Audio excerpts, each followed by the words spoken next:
พี่น้องมาโอ้เดี๋ยวมาเบิ่งรอบๆก่อนอันน่ะสีพี่น้องเอ้ยสีทั้งเทิงทั้งลุ่มแล้วก็สีบานประตูเนาะทั้งหลังนิดนึงนี่แต่ว่ามันกระตัดกันงามคักอยู่เล็กสัตว์ครับโอเคกระทาอยู่ใช้ทั้งเยี่ยมเอาลองเบิ่งมาดิแล้วทั้งลอกน้ำทั้งเทิงน้ำให้มันเรียบร้อยนอนเยี่ยมพอชาลองดึงมันดุบอ่ะโอ้แล้วสมมุติว่าขโมยมานะ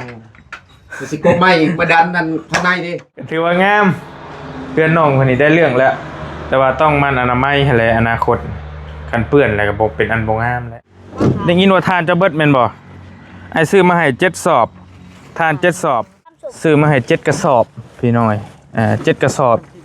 7 กระสอบพอดีแพงนึงก็มาม่าแก๊สนึงพอได้ต้มสู่เพิ่นกิน10 11 12ตัวนี้ค่าทาสีบานได้พอเด้อล้าน2แล้วก็ตัวติดบานหั่น3-4คุยกันก็สมมุติว่ามอบเพื่อนให้เจ้าเด้อวันนี้ขอบคุณเด้อผู้ใหญ่ใจดีเบิดทุกคนขอให้เจ้าอยู่ดีมีแห้งความเจ็บอย่าได้ความขายอย่ามีปรารถนาสิ่ง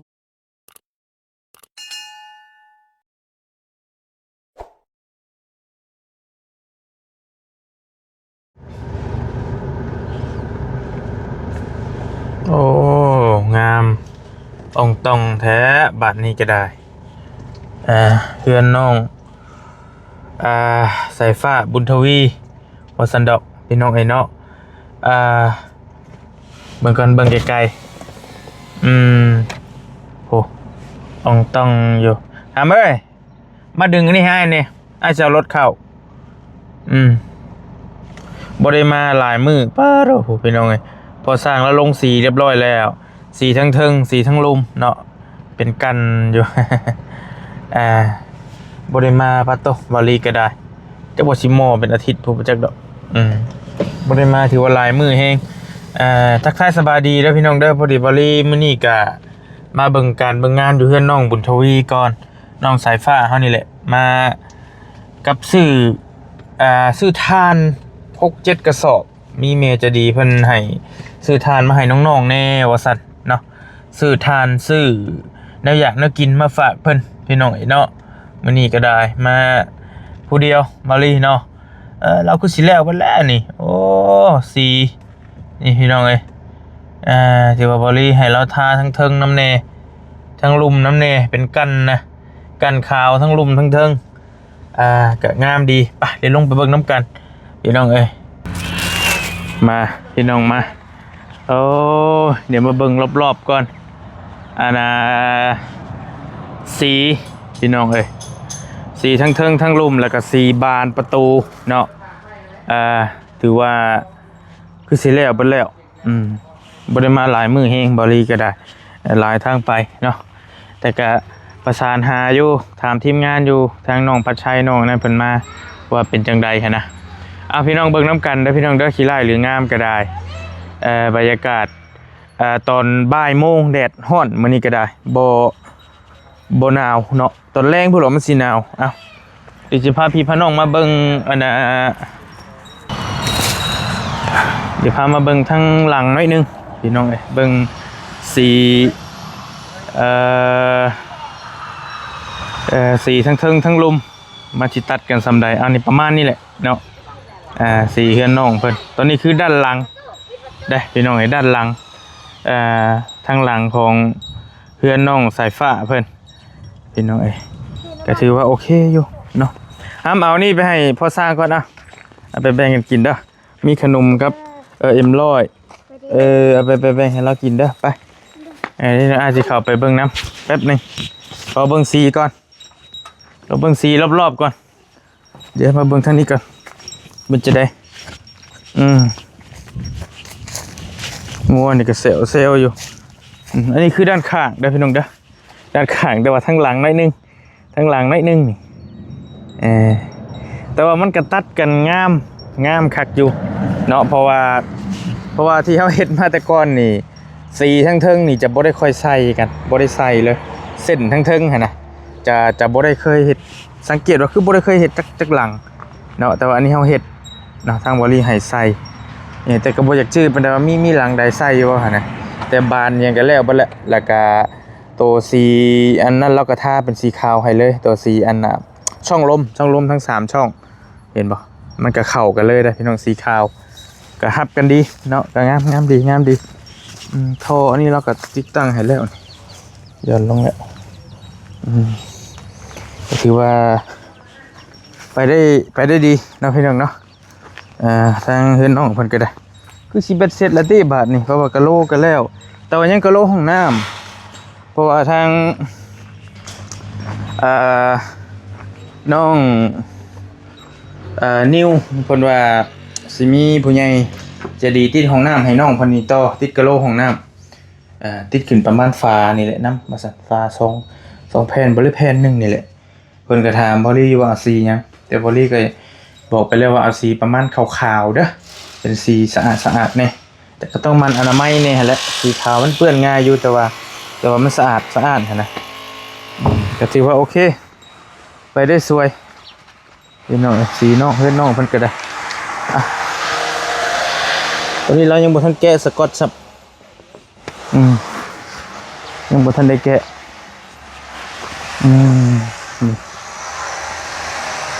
ก็ถือว่าโอเคเป็นไปได้ด้วยความสวยงามเนาะทางน้องเพิ่นก็ได้เดี๋ยวเขามาหาพอสร้างแล้วก่อนทางเข้าสวัสดีเด้อพอสร้างเด้อสบายดีเจ้าโอ้มาลงไปแดดเนาะเป็นยังไงฮอดขั้นตอนใดอันนี้ไล่ก่อนไม่ก่อนเพิ่นโอเคแล้วบ่เลยเนาะนี่เนาะแม่นบ้านเฮานี่ก็ได้เสร็จบ้านเรียบร้อยไปแล้วแต่ผ้าขาดรอบจะน้อยนี่แหละใส่มือจับนอกในตัวบริซื้อมาให้ครับตัวนี้ล็อกทั้งนี้เลยไปใช้ล็อกทั้งนั้นออกมือเลยเวลาดีไปดีมากนะครบเข้ากันโอเคไม่ใช่ทางนี้มันขี้ไล่เด้ก่อนตัวนี้บริษัทเนี่ยล็อกทั้งนี้เนาะแม่นเฮาล็อกลูกบอลตัวนั้นเพิ่นล็อกลูกบอลออกเลยออกไปทางหลังเลยเป็นระเบียบอันนี้ก็ทางน้องพัชชัยซื้อมาเพิ่นเอิ้นยังอันนี้เพาะเขาว่าเล็กซ่าครับโอเคก็ท่าอยู่งามอยู่มาดีแล้วทำเด้อเอาเรียบร้อยไปแล้วสะนี่เนาะสีกันแล้วหรอบ่แล้วสีกันดิหากันแล้วหากระจกวางนี่หากันแล้วมันมาดนี่เลยนี่เนาะเป็น2เส้นนี่ก็2เส้นนี่เวลาจะสีขอบวงกบสีบานประตูยมเข้าไปจะมาทางมายังมาแห่ทั้งลุมทั้งเทิงขายทั้งลุมทั้งเทิงยมเราลองเบิกมาดิแล้วทั้งเทิงล็อกน้ำทั้งเทิงน้ำให้มันเรียบร้อยนอน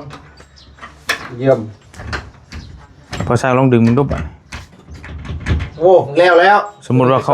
าขโมยมาฮะนะสิโก้ไม่อีกมาดันนั่นข้างในดิมันมีไม่ล็อกอีกข้างในโอเคเดี๋ยวทำจะพอแป๊บนึงไอ้เบิ่งก่อนแป๊บนึง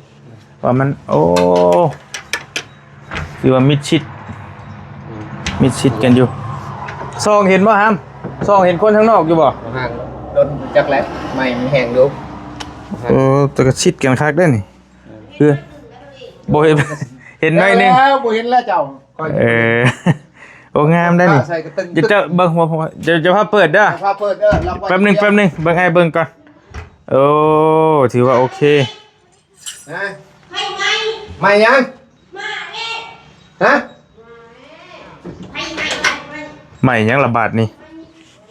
โอ้ยเดี๋ยวโอ้ยเดี๋ยวปิดทอดโอ้ยเนาะไม่ยังแล้วเอาแล้วไม่ยังจักมาอีกคนออกมาเองแนวช็อตได้หาเรียบร้อยคิวให้พ่อเบิ่งด้วยให้พ่อสร้างพ่อเบิ่งด้วยไม่ได้ใช้นี่ฟันตัวคือเป็นไข่เอาไว้แหละโอ้ยตู้มันเพลงเดี๋ยวอะไรใช่หรอกโอ้ยเว้ยไม่ลำโพงมันนาน ก้อนแบตมันแม่งกัน บ่ใหม่โทรศัพท์ให้นี่เนาะ กล้วยมันลายพวก อืม มันเก็บขึ้นจนสว่างแล้วบัดแล้วเก็บสว่างแล้วมีแต่ความ โอเคคือว่าเอาเปิดตัวนี้ด้วยครับเปิดตัวนี้ให้เลยคือว่า เพลงนี่ ถือว่า แนวมาแล้วคัน โอเคถือว่าแจบกัน ไม่เอาจุ่มขาดซิ ถือว่าแจบกันมิดชิดคักอยู่ประตูแล้วกะแต่ว่าเบิ่งอนาคตว่าเพิ่นสิห่างบ่มันสิเหี่ยวบ่หั่นน่ะแต่เฮือนบอลลี่นี่องค์โป่งแล้วตอนนี้ยังบ่ได้เฮ็ดหยังเพิ่นอยู่ นี่แต่เอาไม้มอบ ซองได้ คันมันห่างลายไม้มอบมามอบบังไว้จบ คันว่าไม่แห้งแล้วก็ถือว่าบ่มีปัญหา ก็แห้งแล้วก็ตากลายมือถือได้บ่ดี แต่เฮาตากแดดนำอีกเนาะ ตากแดดมาแห้ง ก็โอเคนี่เนาะ แต่ตัวนี้ก็เฮ็ดทานมาแต่รถก็ยังคือเก่า ยังได้อยู่เนาะตัวนี้ก็ได้ ยืนจิกคือจัง โดย ไอ้เล็กสารนี่นะมันจะเจ็บเลย ได้อ ก่ ยู่ อนมีบทสนทนา ถือว่าแล้วโอเคถือว่าแล้วพี่น้องเอ้ยประตูหน้าต่างก็ได้เบิดแล้วตัวนี้ก็เรียบร้อยใส่เหล็กสากอย่างดีดึงไว้ใส่เบิดคักนี่ลีโลปกติเฮาบ่ได้ค่อยใส่เด้พี่น้องแต่ว่าใส่นี่มัน รุนแล้วมันเตื่อยดิมันเตื่อยลงพุ่นเฮาอัดเนี่ยหูมันก็บ่ดื้ออันนี้มันปกติเลย อืม ยามใดก็มันบ่เชียร์ชูนนะว่าจังครับ แต่ว่าใส่มันก็แน่นหนาคัก โอ้ยใช่เด็กดิ คือตัวนี้ก็ใส่เล็กสารแก็บเลย อืม มันก็ประมาณ5-6มิลนี่แหละระยะกับกระโหลกบ่ได้เตื่อยเลยตลอดเลยนะใส่เล็กสารเรียบร้อย ร้อนมาก โอเค ตัวนี้นะ ใส่5 6อันพุ่นเด้อพี่น้องเอ้ย เพราะว่า บานหนึง ไล่ เลย มันสั่นเด้เอาเสริมให้ อืม มันยาว โอเค นะมันลายกีมันกวด เรียบร้อยไปแล้วเนาะโอ้ผู้ใดเอาเตียงเข้ามานอนพิลึกพิลือแท้ใครนอนอยู่นี่ฮะ สภาพ ใช่ผ้าบ่ป้าตัวพวกไผนอนอยู่ลุม ไม่ถูก บ่ผู้น้อยเพิ่นนอนสูงผู้ใหญ่เพิ่น แล้วนอนอยู่ ผู้น้อยเพิ่นนอนสูงผู้ใหญ่นอน นอนลุม เตียงมาแต่ใส่ไป ชื่อมาก บ่นิวอ้ายก็บ่ได้เบิ่งคลิปอีหลีรอเด้น้องนิวซื้อให้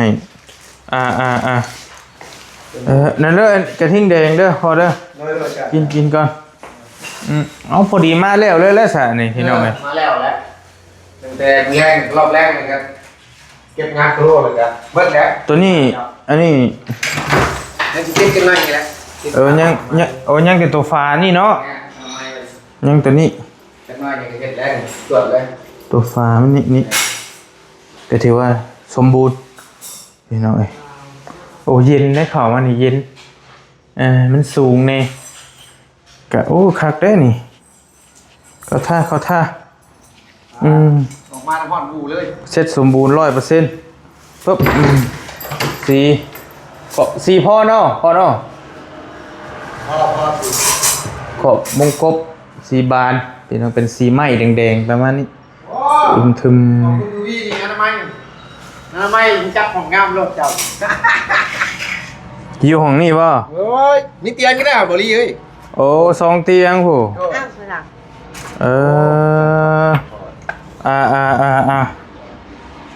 โอเคเจ้านอนห้องนี่ป่ะฮาม มาหานอนมาซ้อมลูกกูเห็นโอ้แม่เป็นไงเนี่ยมาซ้อมกูเห็นนอนอยู่ว้าโธ่ นอนอยู่นี่เพิ่นไอ้บอกแล้วไอ้ว่าห้องนี้มันงามเป็นบุ้ยมันกวนมาได้ป่ะ มาอยู่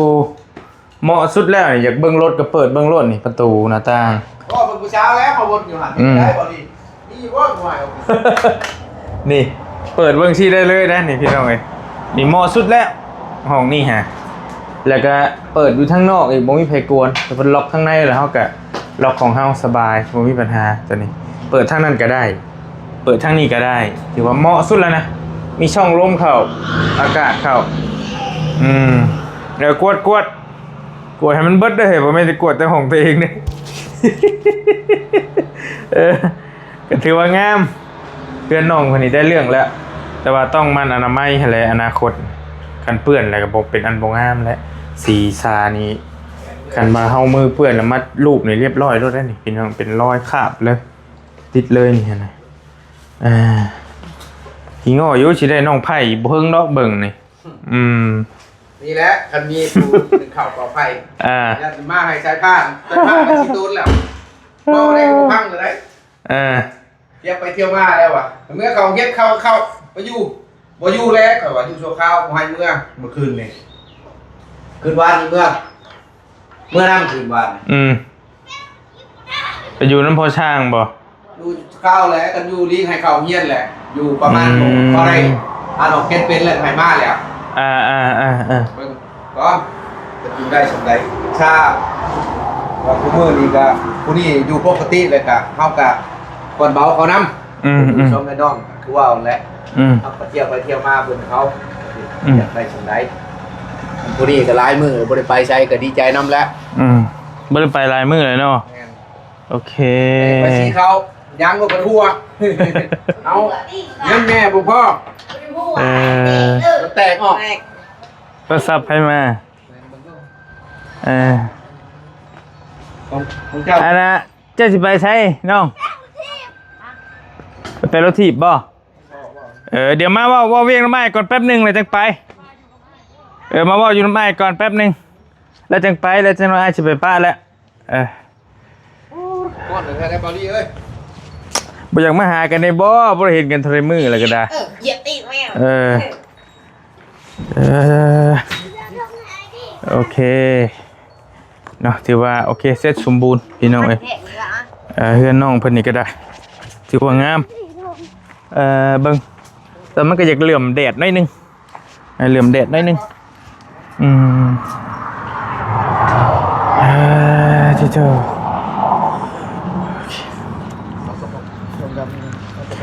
อันพากันมาคนอันนี้เนี่ยครับคนทานเนี่ยเอาเมย์เอาลงก่อนเมย์เป็นให้ซื้อทานมาให้มาได้ยินว่าทานจะเบิดแม่นบ่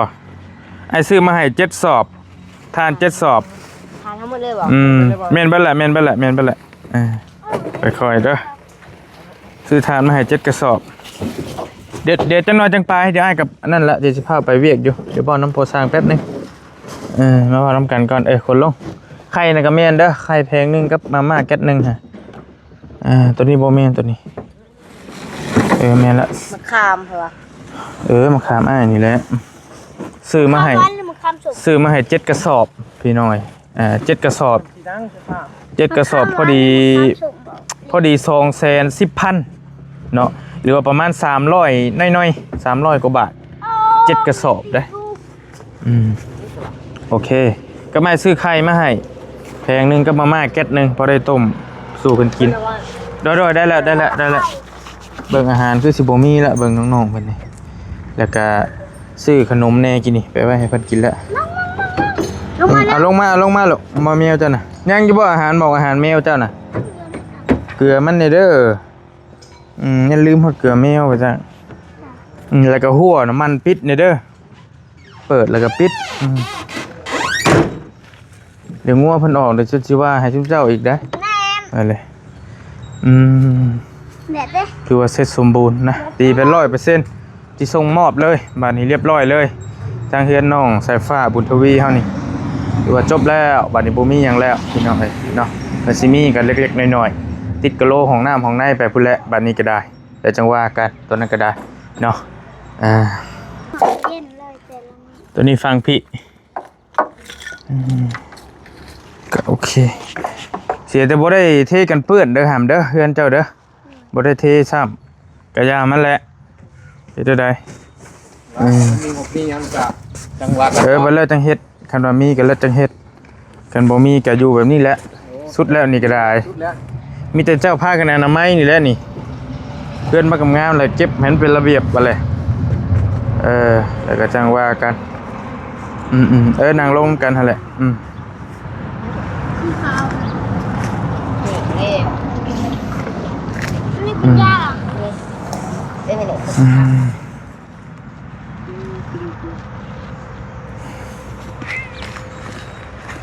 สีคอนบุรีซับสีขาวซับสีเลือดหมูเข้มได้มาแต่ไก่งามได้มาแต่ไก่ออกสีงาม ก็แล้วเพื่อนพอก็จนจะเปิ้นแห้ง โอเค มาเรียนสินะคะเอาตังกล่องใหม่เลย ใหม่เนี่ยได้อันเก่าเบิ่งให้นางนำ เมื่อกี้แต่คือกัน เนาะอันใหม่เนาะ คือกัน โอ้ย เหลือมมาก เนาะเร็วมากเนาะคิวแท้นี่ ทำ คิวซีอยู่ ไม่เช่า ที่จ้า คิดแป๊บเดียว สิมาเอาเงินให้พ่อสร้างแล้วก็ถือว่าจบแล้วบัดนี้บริบูรณ์พี่น้องเอ้ยพ่อสร้าง ที่ ก็ได้คือบ่ได้ก็ได้ ไอ้นี่อายุ เป็นนี่ได้ฟืนไฟเปลี่ยนเจ้าแล้วหรือบ่เข้าหรือบ่ โดยแล้ววันละ อ่า ใช้พื้นใช้ไฟเลยก็ เท่าไหร่หาทางเบิด มันพอแต่เอาเข้าประมาณเขาไรเงินกี่6-7 ล้านพระหัสเอาดึงลงตะลักคณะบัดนี้เฮาไปแล่นตะข่ายกับนะเฮาเชียร์ให้เขาแล้วรายรวมกับพอดี 40,000 นะ3ปลาย39 38พอดี4เลย ไล่ซี่ใช่เนาะ ราย4ใช่ อืม แล้วก็แกมมกก็เป็นไข่รายหมื่นละ เดี๋ยว เฮ้ไอ้ก็มาบ่เนาะ ด้วย เลยต้องไปใส่ โตเห็นอะไร เคาะ ขอดใส่เอารถพอเท่ามาขี่กับพอท่านในชมงานยางหัวได้ถ่ายอีกตีนทางหลัง ยางนอกยางในว่าอายุว่าได้เงินเนี่ยที่ถ่ายแบบมันบัดเอาก่อนละช่องเถื่อเลยถ่ายมาแล้วจ้ะเอาเงินบ่อไล่10 100,000ไปให้โอ้ยเวียดบ่คือคนลาวเด้ลูกไปชี้เขายังไงเพิ่นสบายหั่นแหละเห็นเพิ่นอยู่2 คนเนาะก็เลยชี้เขาไปไว้ให้จุ๊บเพิ่นก็ได้มาได้1กินแค่นี้บัดนี้ก็กระโยแล้วตัวนี้ก็ถือว่าเมื่อแล้วบัดอุกแต่น้ำผู้นี้แหละสิเฮ็ดแนวใดอยู่น้ำอ้าย ยังโบหก เจ้าสิมื้อน้ำลาวบ่ ยังโบหกเป็นไง มื้อนอนล่าสุดนี่มื้อนอนสองคืนบ่จะคืน หาอะไรหาคือ โอ้มุมมะลีเว้ยนี่ ว้าวแล้ว เบิ่งหาขี้ไข่ ก็ ก็ ลงขี้ต้มแห้งกระเทกแล้ว โอ้ ไงอยู่พุ่นบ่คืออยู่พี่ได้ อยู่ตู้ตากแดดเลยโอ้มันม่นนอนอยู่ในตู้แล้วมื้อน่ะบ่ได้มีพัดลมไผกับบ่มีให้ใต้ไผเจ้าของว่ามีได้ไผเฮาอยู่หลักเอาลงต่อมาก็บักไก่ เมื่อกับเอกเมื่อลิ้นกับมื้อเด้อเที่ยวมาบ่ได้สิมื้ออยู่นำลาวเลยบ่ได้เด้ บ่ได้แล้ว พอได้บ่ผ่าน ยาก อืม ยากแรงง่ายตัวพอคนไปเฮ็ดเวียกหารับจ้างระบาย ไปสิบริหารอันนี้อยู่น้ำเพิ่นนี่แหละเมื่อคืนนี่อ้ายเอาอยู่น้ำนอน2 คนในน้องก็ดีใจอบอุ่นน้องบ่ได้ไปใส่ เบิดเจ้ากันเนาะเกี่ยวกับเติดเงินก็ได้เพราะได้แต่ค่าไฟ ก็เรือช่องคำแชนเที่ยวไปเที่ยวมากับผู้ดีรถยางหัวใช้ชื่อน้ำมันเนี่ยชื่อคงกินมากิน เลย ซื้อชิ้นแล้วมาเลี้ยงลูกแล้วมื้อนี้เพราะว่ายางรถหัวโอ้ยเงินชาวพัน เล ไป ย โคมกันให้ลูกชี้เข่ามาปลาไว้แห้งเลย อย่าและอย่างหน่อยก็ยังได้ไปชิ้นเป็นอันเด้ โอ้ได้แล้วก็ได้แห้งอยู่ มีแห้งอยู่ ได้ไฟแล้วเด้แล้วก็ได้พี่น้องเอ้ยตะกี้ว่าอยากได้รถแต่ว่าบ่ได้ซ้ำ ได้ก็ อย่าและ คนเอา ได้ไฟเลย ได้ไฟ จังค่อยเก็บเอาไหมรถก็ได้ เป็นจังใดเอามีแต่ถือว่าจบบริบูรณ์เด้อพี่น้องเด้อเสร็จเรียบร้อยเฮือนน้องสายฟ้านี่ถือว่าบ่มีหยังแล้วไล่ง่ายๆเลยกันสิมีก็คือได้ยินน้องเพิ่นว่าให้ติดกะโหลห้องน้ำอีกเล็กน้อยแหละส่วนของน้องนิ้วตัวน่ะแต่ว่าส่วนของบอลลี่ถือว่าบ่มีหยังแล้วบัดนี้มีแต่สิมาจ่ายเงินค่าพอสร้างแล้วติดบานประตูแล้วก็ค่าทาสีบานนี้ สีบานประตู สีบานประตูนี้เนาะ1 2 3 4 5 6 7 8 9 10 11 12ตัวนี้ค่าทาสีบานเด้อพอเด้อล้าน2แล้วก็ตัวติดบานหั่น 2,000 เนาะ3-4คุยกันแต่ว่ามีแต่เงินกีบเบิ่งอะไรนะครับเด้อแม่นละว่าล้าน2เนาะเท่าไหร่ตอนนั้น12ฟองบ่ครับแม่นบ่โอเค1 2 3 4 5 6 7 8 9 10 11 12 13มันล้าน3ไปปลายครับบอดี้ก็สิให้เราล้าน4คือเก่าให้พอสร้างแล้วนี่เป็นอันนี้ตัวนี้ 2,000 เป็นเงินกีบ1 2 3 4 5 6 7 8 9 10 11 12 13 14ได้พอเด้อตัวนี้อีก 2,000 ตัวนี้กาติดบานแล้วเจ้าบ่ได้เอาเงินออกไปซื้อหยังบ่ ออกชื่ออยู่ เท่าใด 1 2 3 4 5 6 7 8 9 10 11 12 14แม่นบ่ อยู่น้ำพึ่มนี่แหละหาเงินอันโตเพิ่นช่องไอ้น้องอันชื่อลูกกรกับมันอันอาหารจุเพิ่นออกกันเงินเพิ่นเก็บไว้น้ำพอมื้อวานมื้อคืนกับบรรพับเป็นไรเฉพาะส่วนของพ่อออกนะพ่อเบิดเท่าใดก็นั่นแหละสิเขาจะคืนให้ เงินจานน้ำมัน60แล้วก็ซื้อบรรพับลูกกรตัวน้อย2พอดี30อันนี้มารวมกันตัวนี้ซื้อบรรพับจักตัว70บึ้งไม่แบบอันนี้ติดบรรพับพอดี1 2 3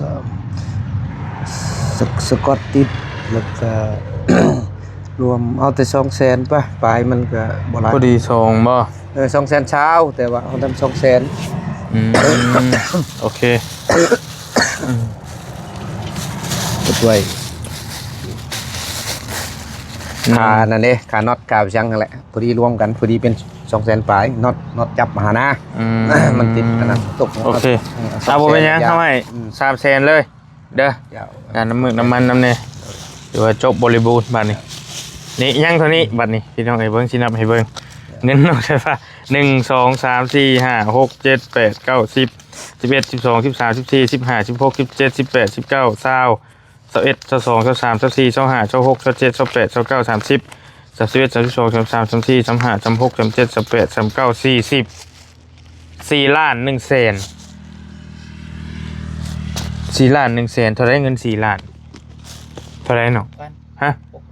6,000เนาะ6,000 บาทพี่น้องเอ้ยกันสิเทกันเปื้อนสิพ่อบ่สมมุติว่าเอาที่สร้างยังมาเฮทรายยังอยู่บ่ยังแต่ทรายเนาะต้องซื้อเฮมาสมมุติว่าพอสิเอาน้ำเท่าไรสมมุติว่าอันกันเทกันเปื้อน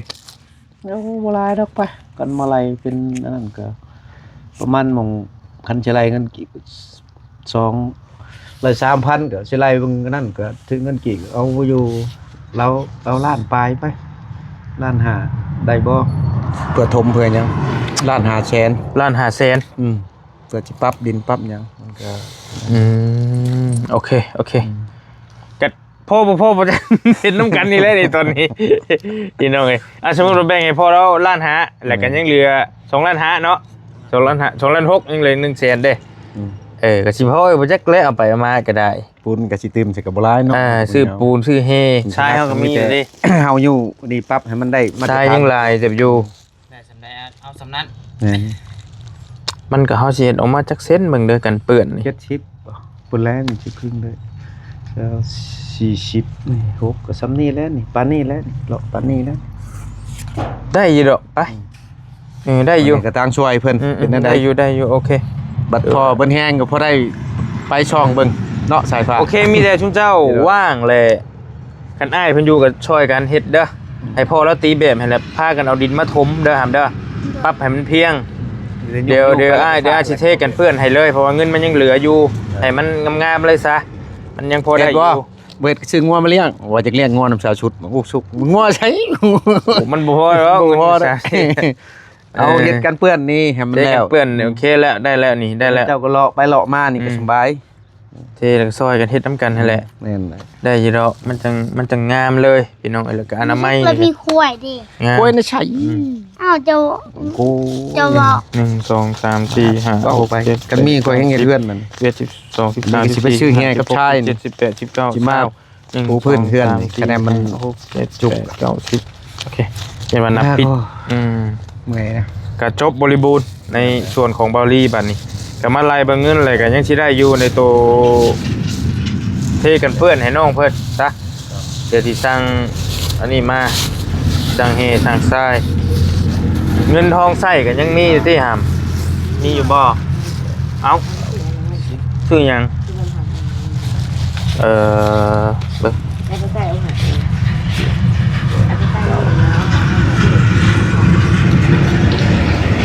พอดีมีเมใจดีเพิ่นฝากเงินมาให้อ้าย1,000 บาทนั่นแหละ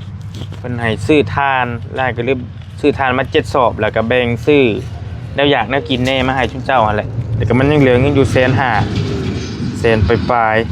ๆจะอ้ายสิเอาไว้ให้ใช้เท่านั้นนะเอาเก็บไว้ใช้เด้อเอา เอาใบหนึ่งพ่อเราว่าใบหนึ่งพ่อเนาะแต่จะเอามาให้ไหมไอ้ก็จะเก็บยัดไว้น้ำกันนี่ แล้วไปซื้ออันนี้ให้เจ้าใส่คนละใบก่อนให้ลายเลยสิบุอยู่เพื่อน อยู่แบบนี้พอใช้ได้ก็เงินก็ซื้อมีเหตุผลก็พอก็ดีใจอยู่เริ่มยังให้ กับบุมีกับโคนนั้นไม่อ้ายเพิ่นนั่นแหละอ้ายเพิ่นมากูมืออยู่แต่ว่าโคนอะไรกับไว้ได้เลยว่านายก็ได้200,000ว่ะส่วนไปพอช่างและตัดผมก็ได้เงินตัดผมน้ำเพิ่นเลยไปซื้อมันพอกมันพับซื้อน็อตซื้อหยังเอาดีใจนำแล้วกันไปมื้อนี้ไปชี้เข่าคำนี้กันโทรน้ำบ่ติดก็อยู่เห็นได้แล้วชุมเฮาทั้งลูกชายอันนั้นทั้งชายผ้าทั้งบุญทวีให้แม่ซุกไปน้ำอีก ไปชี้เข่ายางรถทัวร์เลยมาชงอยู่เพิ่น2คนบุญทวีไปน้ำหลังเอาเลยไว้ว่าทั้งแล้วย่านเอารถไปลิ้นบัดมีบุญแน่อยู่วันอื่นใครแต่ว่าเงินบ่มีแล้วมั่นใจตัวนั้นแหละสีมาไว้ยามพอบ่อยู่ก็พอได้หนึ่งกินหาของกินไปนั่นแหละ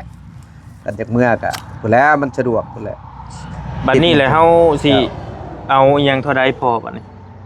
เดี๋ยวคันว่านั่นไปเช็คเบิ่งให้นี่เอาทรายเครื่องรถบ่พ่ออยู่บ่เครื่องรถคนใดมันก็กวงเติบอยู่ได้เนาะเฮ้ยเนาะอ้อมเฮือนเลยแต่ว่าเฮาก็ท่าเทไปธรรมดาเฮาปรับใส่ก็สมมุติเท่าไหร่เบิ่งปูนยังอยู่บ่ปูนห้ามจังจะสอบกวดมึงดูลูกครับผู้ใหญ่ไปเบิ่งไปอ้ายสิได้สั่งให้หวยเฮเพลงเติบอยู่ได้รอเรื่องเฮนี่เก็บเขายังจะสอบแล้วมาบอกเล่าสิได้ฮู้กันบัดเลยคันว่ามันก็บ่ได้ก็เฮาบ่เทนาปานใดก็ได้พอดีซ้ำใดซ้ำหนึ่งนะ3 สอบครึ่งได้2 สอบทั้งนั้นที่เก็บเจ้าไรเจ้ากะโลอีกเด้กะว่าสิเอามาอีกจักสอบเลยสมมุติว่า2 สอบ1 2 3 4 5อีก6 สอบบ่ได้บ่พอบ่6 สอบเท่านั้นก็7คือได้เป็น8 7 สอบพุ่นแล้วจ้ะยังเบิ่งตัวอาหารบ่ได้เกี่ยวติตัวห้องน้ำเบานี่บ่จังว่าเพิ่นสิให้สิเอาน้ำนี่บ่จักอันนั้นก็ได้